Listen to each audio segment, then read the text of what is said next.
Понимаете, для чего вот эта вот секция создана? Эта секция не создана для того, чтобы вы научились драться и на улице кого-то бить. Вот постоянно на улице какие-то митинги бывают, еще что-то там, кто-то с кем-то дерется там, русские с нерусскими, там, русские с русскими, не русские с нерусскими, неважно.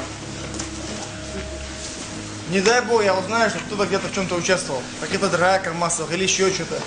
Сюда больше близко не подойдет. И плюс, я такого человека не знаю.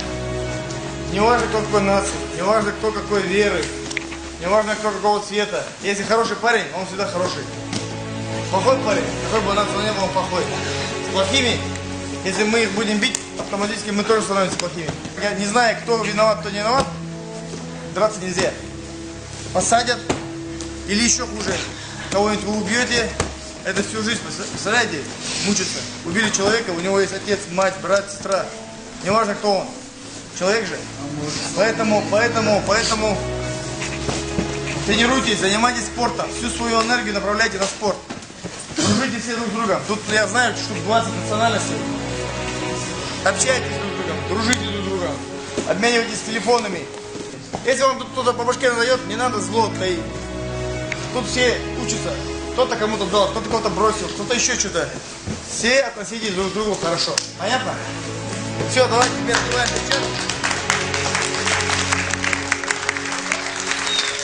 Я русский.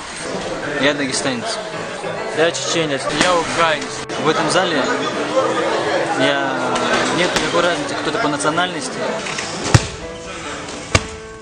Я нормально. Парни и девушки, занимайтесь спортом. Спорт сближает людей. Все мы занимаемся, трудимся для одной цели, для достижения. Мы все как одна команда, как одна семья, все дружно. Для спорта нет национальности. Ты будешь всегда своим, все тебя поддержат, все тебе помогут. Дружите, занимайтесь спортом.